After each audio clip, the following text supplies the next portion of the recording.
We're going to be looking at the by-election that is so close. Just about 3 days to go. Saturday, the 16th day of August 2025. And we've seen how the candidates across the various political parties have been going about their campaigning, and we understand that the campaigns are also close to being ended because the electoral law says that 24 hours before the election, that 48 hours before the election, that all campaigns would have stopped. So by tomorrow, hopefully, the campaigns would have stopped, most especially on media platforms.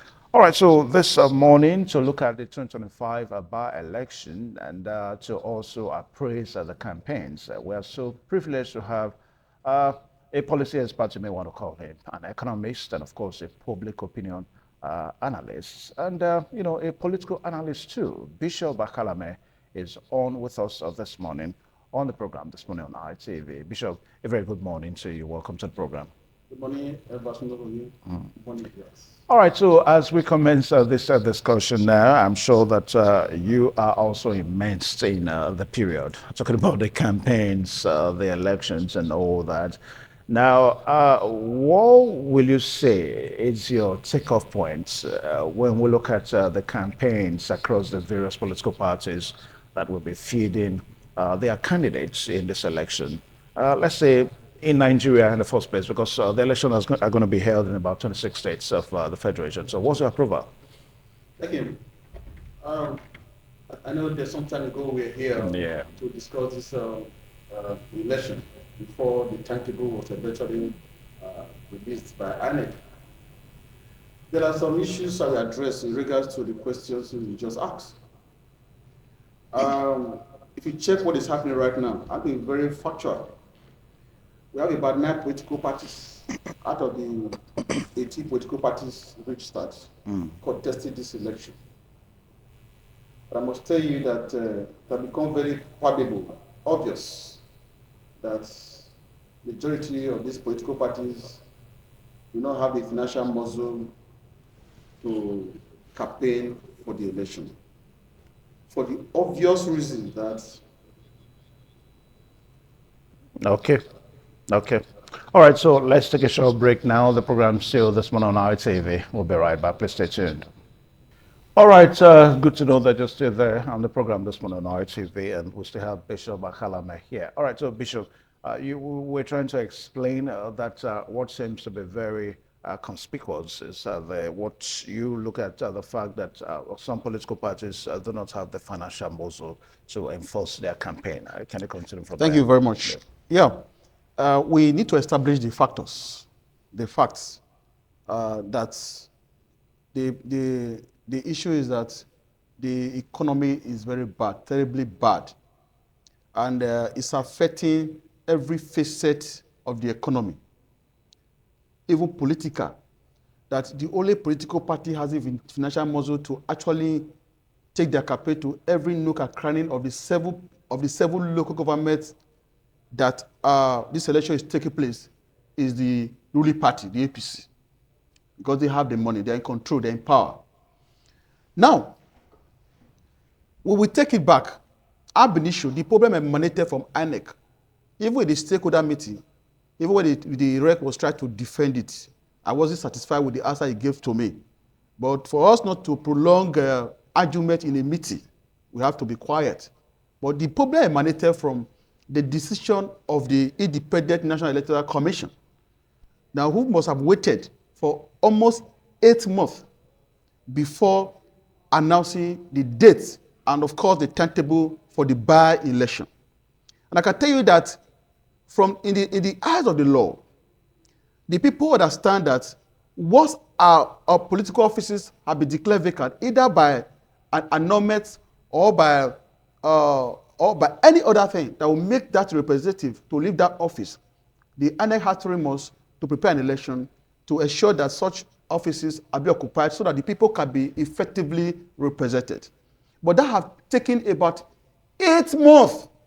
That those who have interest, who gather some money, resources to participate in the election, after waiting for a while, because of the bad economy, the money have been taken to address other critical needs. And as a result, such people didn't turn up again for the election. And those who have interest to continue with the process, even when it was already late, do not have the financial muscle to continue the campaign. Now, look at it.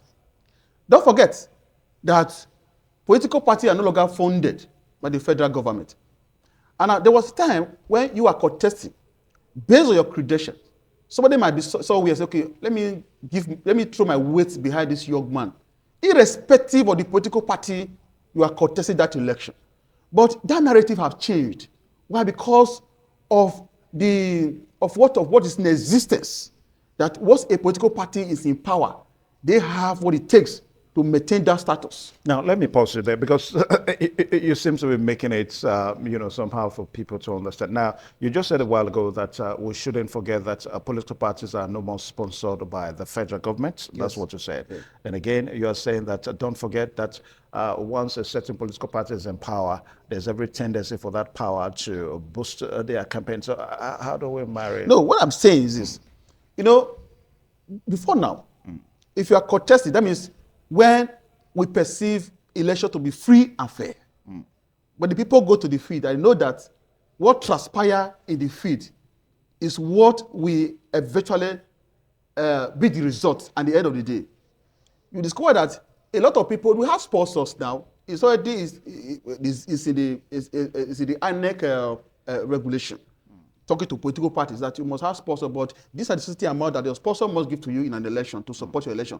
But some support are no longer coming to some political party, irrespective of the caliber of the candidate, irrespective of the credentials you have. Because there's a perceived notion that a political party who is already in power happen to be the winner at the end of the day, because there's no longer trust in the system. That's why I say that at the end of the day, people will begin to blame INEC, that INEC is always compromising with the party in power.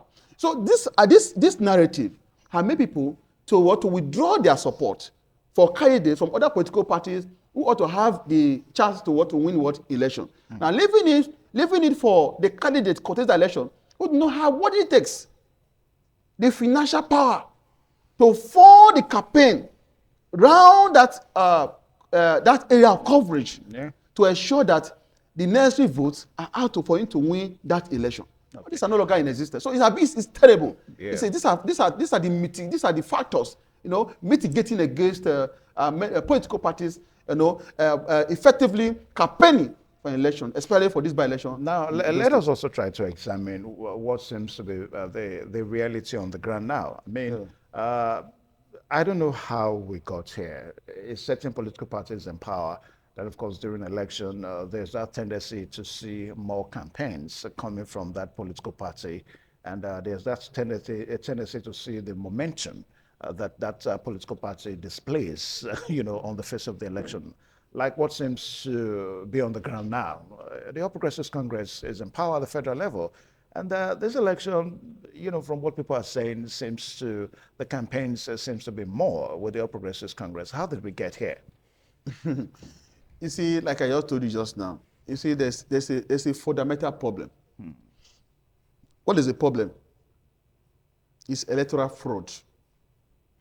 We should, irrespective of who is involved, there's need for us to talk to ourselves, call a spade a spade. It's the perceived electoral fraud that the INEC is supposed to be independent.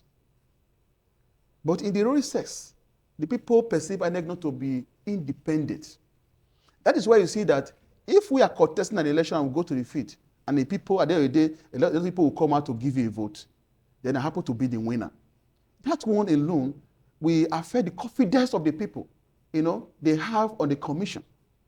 So, the people, if you look at what happened, look at it.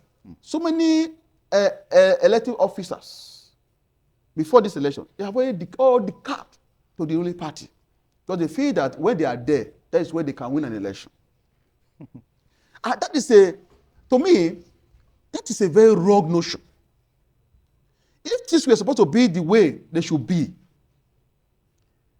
if you are elected by the people, whether you are in party one and you are doing very well, and you know that the election will be credible, that the process will not be truncated, by fraud, electoral fraud, that election will not be manipulated, that what transpired is what we see in the result, the people will stick to their political party. And they focus on good governance, focus on delivering the dividend of democracy to the people. Because if you've actually performed very well, it doesn't matter your political affiliation. What matters is that this man has done well. There's need for us to return him. But the narrative have changed. So those who are there, who do not belong to the ruling party, they are afraid that if I remain here, there's a possibility that I will be rigged out in the election. So for me not to be rigged out in the election, even when I have the support of the people, there's need for me to join the ruling party, regardless. So that is how we got ourselves where we are. Okay. All right. So looking at that now, where will it take us to? Because it's a big issue in our hands now. You know, a situation whereby the major party seems to be taking it all. It's almost a situation of the winner takes it all at the expense of other political parties and all that. So where do you think it is going to lead us to? You see, I want to say something very quickly. It is very wrong when a winner takes all. That is voracious. I have always said to people, if you win an election, it's not because you are the best. You will only just be fortunate to have won that election. Oh, really? Yes. You know what? If you have about 5 candidates in an election, by law, they are all qualified. And of course, that is why they are on the ballot, you know, emanating from the different political parties in that election. So you are equal.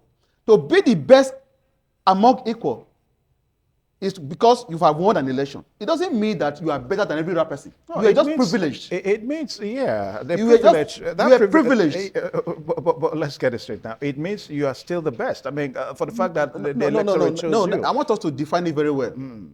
It doesn't mean that you are better than every other person. You were just fortunate. Yeah, but by the electorate, you are better. I mean, the electorate chose you because for them, you are the best. Okay, let's put it that way. So, if you want to maintain that status or be the best, what do you need to do? Don't take it all.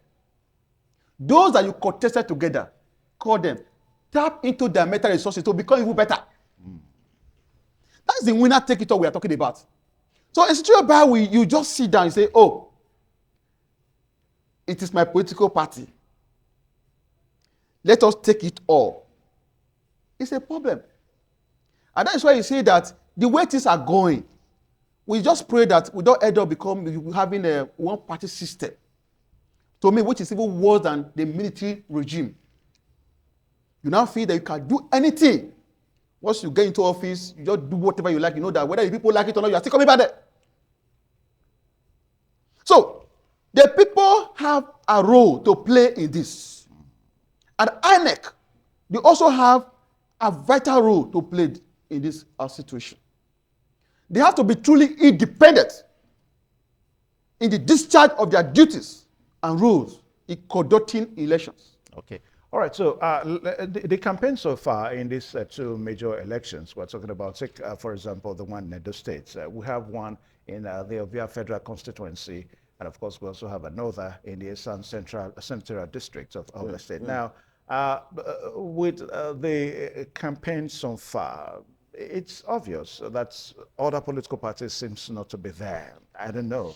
You know, that's the opinion that we get from some quarters, that other political parties, they seems to be complacent. They're not just interested and all that.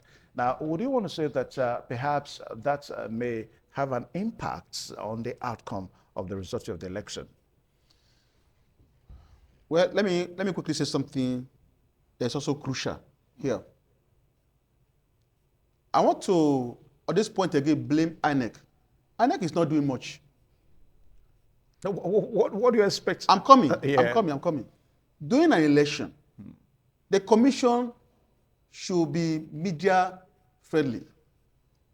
How exactly do you mean? Now, it's not in the media that there is an election in Edo State. No, I am coming now. I'm coming. I'm coming. You call me for this interview. A stakeholder is talking to you. Don't be subjective. Yes, I am coming. I'm coming. I'm coming. It's not in the media. It's just it's too tacit.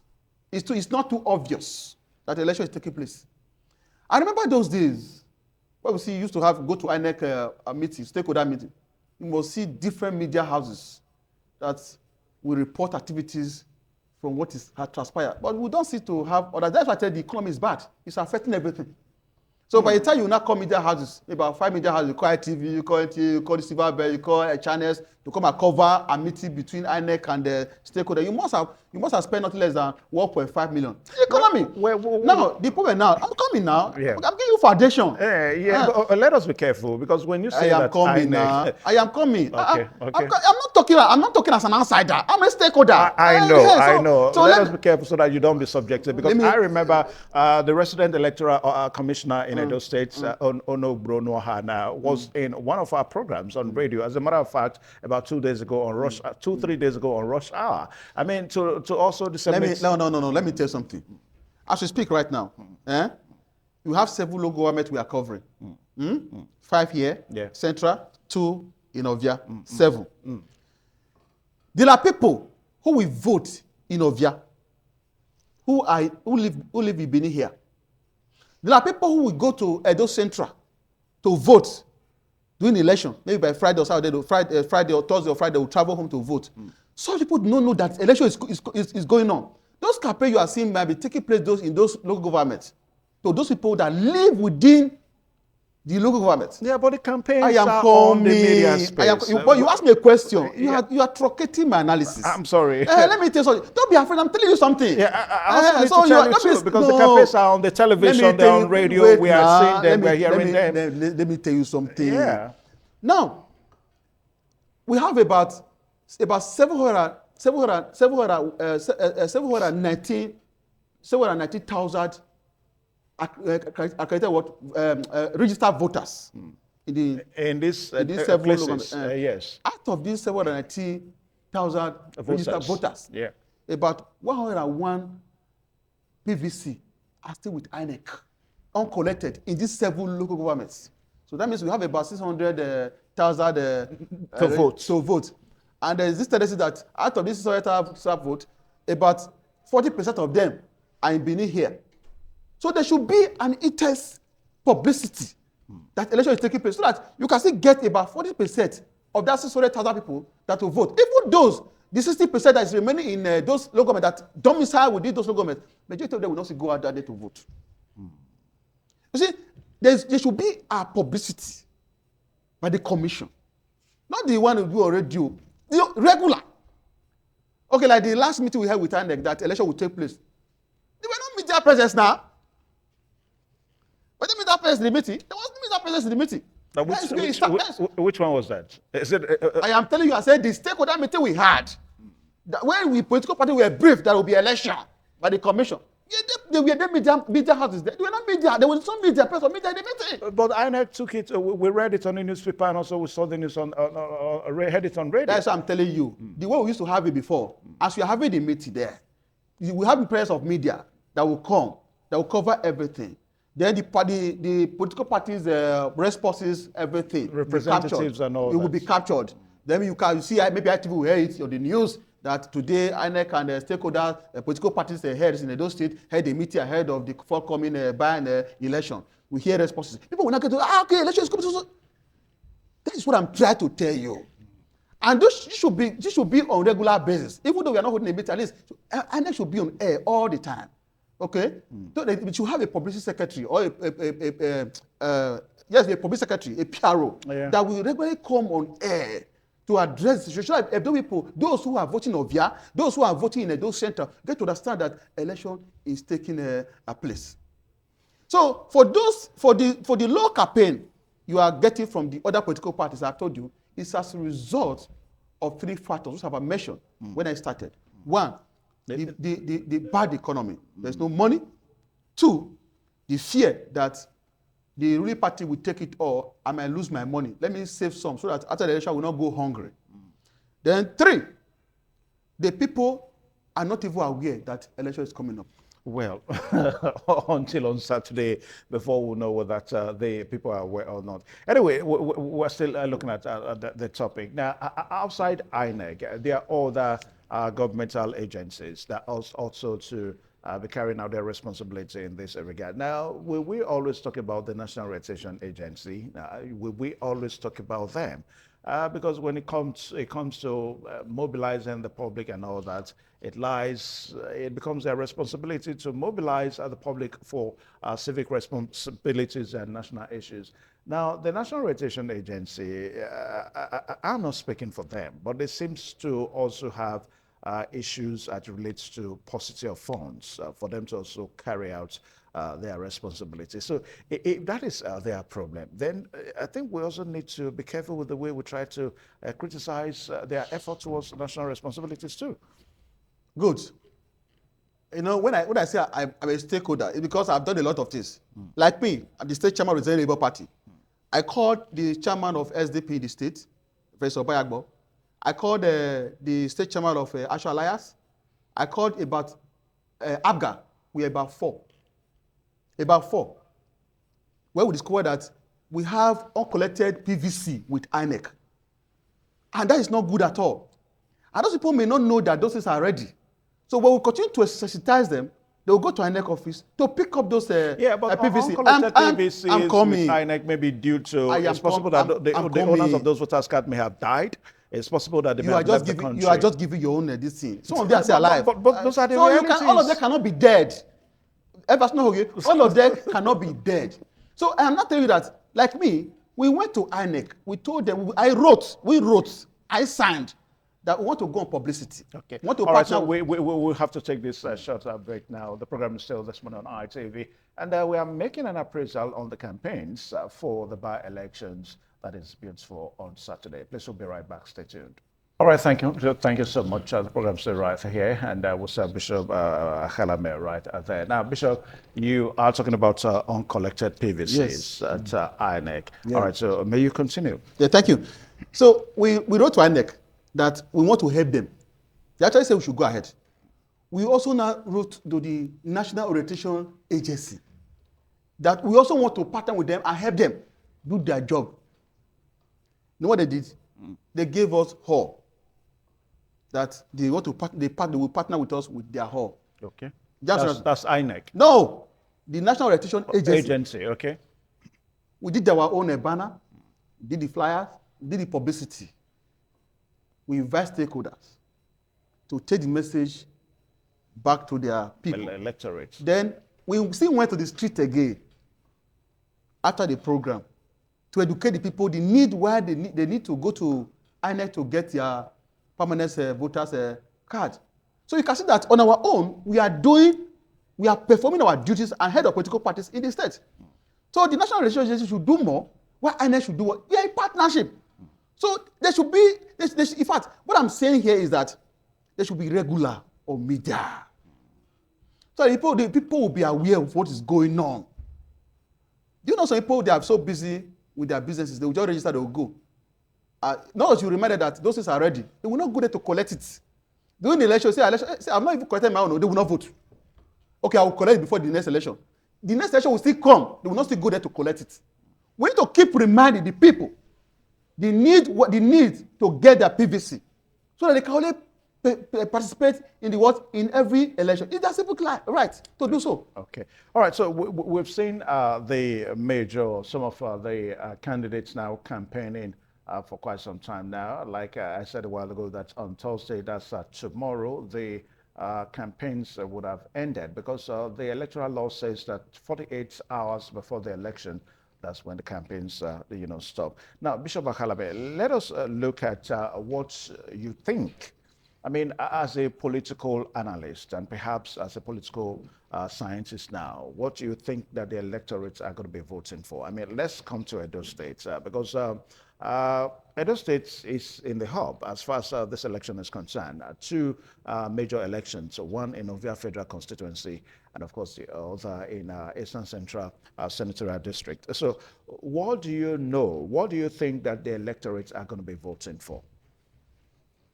You know, there are things that convince electorate to give you votes. One, your ability to convince them what you intend to do if they give you that mandate. Or what you've done before. Or yes, or what you have done before. Yeah. Sometimes what you intend to do matters. They listen to you. What you intend to do for them. So you are trying to convince them with your vision.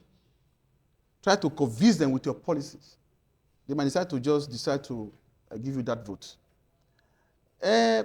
You can see now that the campaign is not intense. So there are so many political parties, so many candidates who are very good that they've not actually heard from. So and I can tell you that even the electorate, they are dilemma. They are dilemma to pick among the candidates, the candidate that they have before them. That's what I'm telling you right now. They don't. That's what I'm telling you. I said the only political party that is really campaigning is the ruling party. Is the ruling party, which have the financial model because the economy is terribly bad. And other candidates, they are also afraid that what is the possibility that if I put all I have in this election, that I will make triumphantly. So let me not do too much, so that we not end up go backwards. Yeah, but that we amount to accepting defeat. So it's not. That's what I'm telling you. That the system, the system is faulty. Now I don't know how many media houses we are able to organize debate for the people, for the candidate in this election. Yeah, see bother to the economic hardship. Maybe the shortness of time. Good. That's another factor. Yeah. But at least it will be for now. At least there should be. There was an apple of time for the media houses to actually, okay, since the INEC has, you see, our people say, what does that mean? You have to interpret. When something comes to you suddenly, you also strategize in a very way so suddenly what adjust to the situation. You understand? Yeah. So that is what has happened. So I believe that the media houses would have been able to put their houses together, even though the shortest of time, to organize debate so that the electorate, even those in Benin, who will still go to their various local government to vote, be able to hear from the candidates what they intend to do for the people. Maybe there, the people will not have choice. But other people don't have choice. Because the only party that contesting that's campaigning now is the APC. So they don't have choice. What is your own party doing? Huh? Your own party, what are they doing at this election? We are doing our best. Why are you not campaigning? We are campaigning. Now, why are you in the election in the first place? Are you in the election to win?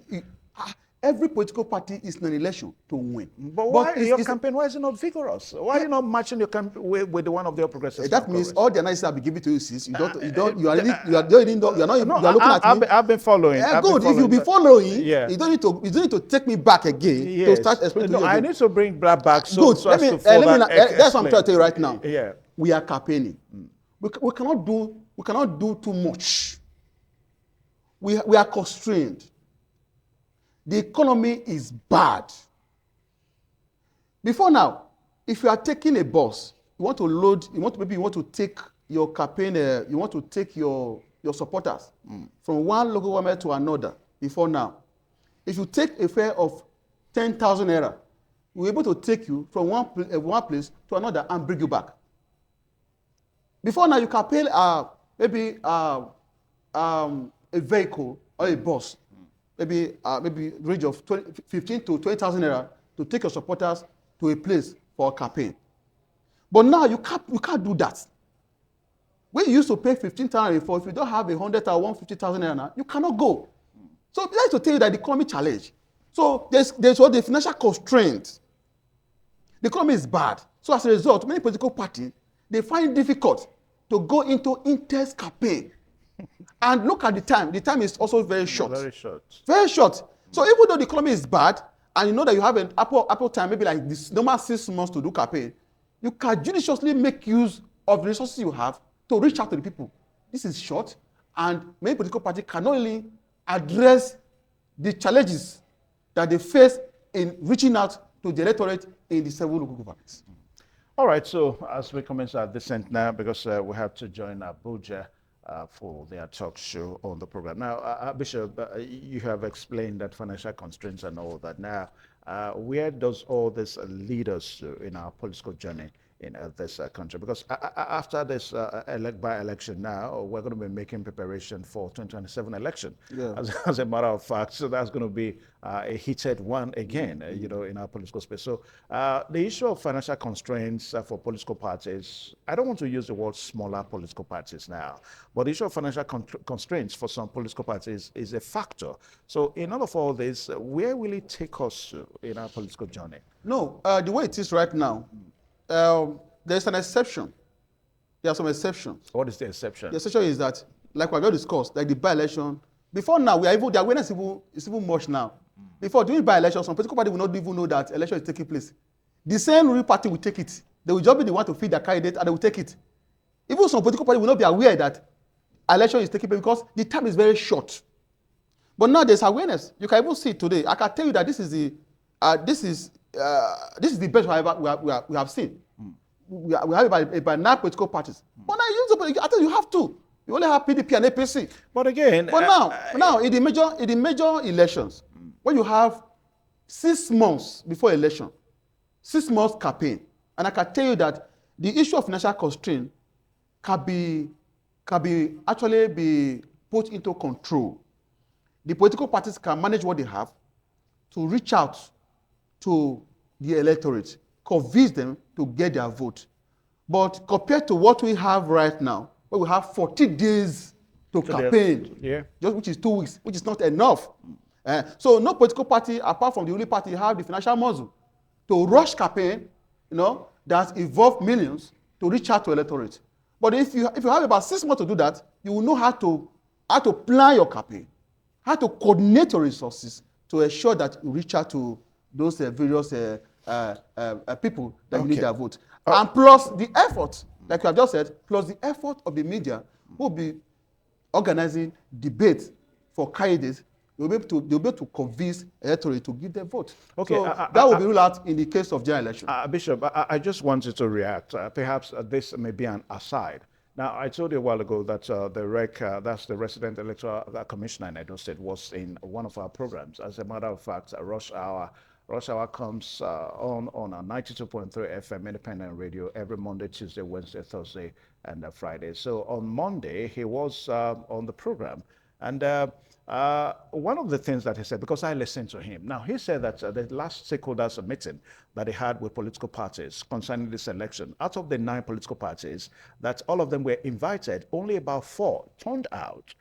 So when we begin to have this election, in this situation, in the meeting, yes, in the meeting, it was not really 4 now. Okay, it was not even up to 4. It was not 4. It was more than that now. Okay, but that was what I think we said. No, if you said it was 4, okay, we are more than that. Okay, in fact, we are up to 10. Okay, that came. Yes, now. Okay. Anyway, but what we are saying is that this you perceived nonchalant attitude of political parties, to want to respect invitation by INEC and all that. So no. That invitation, even the REC itself addressed the situation. The invitation came a day to the meeting. You cannot just send an invite to somebody to attend the meeting tomorrow. The person might be in Abuja, might be in Lagos, and to navigate his way down to Edo State just to attend an interview. So was that the reason why you think that some of the political parties did not attend? Yes, it was discussed in the meeting now. Okay, but he now addressed that we shouldn't be worried that in subsequent meeting to make sure that at least letter will come at least 3 to 4 days before a stakeholder meeting. Okay. We addressed the issue. We're all happy, and we left the meeting. So you now agreed that most political parties did not turn out at that meeting. Just like what you said, you said the invitation. Well, I don't know why you have assumed the position of a legal luminary this morning. You said you brought the issue. It was what you said. You brought an issue. Bishop Akalabe, it was what you said. I said that I was opportune to listen to him. I mean, we're on live television. Yes. That I was opportune to listen to him, and he said that invitation was made. That he was surprised that only 4 political parties. That most of the political parties. No, you said it was only 4 political parties. Okay, let's assume that most of the political parties did not come. Now you say that the situation was explained. That's he said that you people's concern was that the invitation got to you for a date to that Yes, meeting. So that was yes, the possibility yes. that made the political parties not to be Not the political parties that made some of the political parties chairmen who were not in town to have attended that meeting. Although we were up to 10. How many political parties do you have in Edo State? 18. No, about this election now, I think I said about 9 of them, No, there was a stakeholder meeting. Okay, after that stakeholder meeting, where he addressed us that election would take place, he has not extended any other invitation to us. The meeting we attended, it was the meeting where he had to brief us that there's going to be an election. He released the timetable to us. We left after the primary election, where 9 candidates have been merged. He has not called us. He has not called us. I am also the head of a political party in the state. He didn't call us for a meeting ahead of Saturday election. So the meeting that he called was a general meeting. That was even before the primary election. Now the primary election have taken place. 9 political parties emerged after the primaries. Then all you ought to have done is to call them again, the 9 political parties, and address them ahead of the election. So there was no such meeting. Again. There was no such meeting. There was no such meeting. I am talking to you right now. There was no such meeting.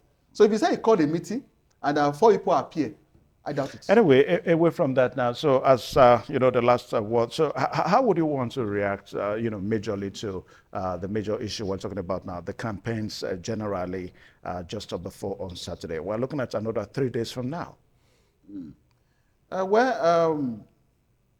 The political parties have done their best. They cannot do more than what they have done. The time is very short. And INEC also took us unaware. Yes, they took us unaware.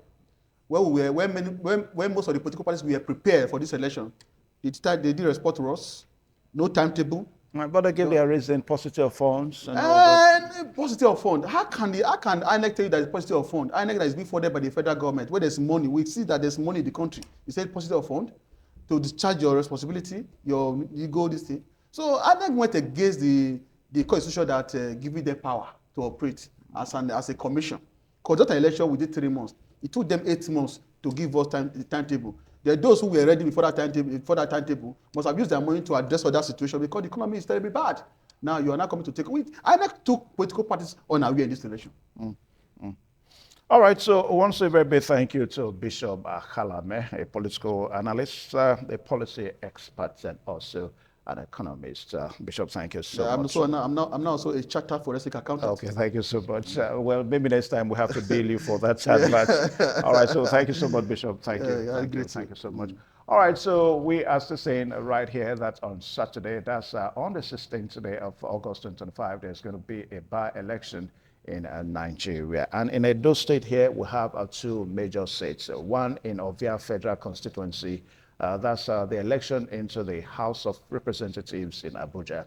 And of course, the other one in Esan Central Senatorial District. That's the election into the Senate in Esan Central there. So we have 2 of the seats. So we have various political parties, contesting for that election. And the political parties and their candidates have been doling out, campaigns here and there.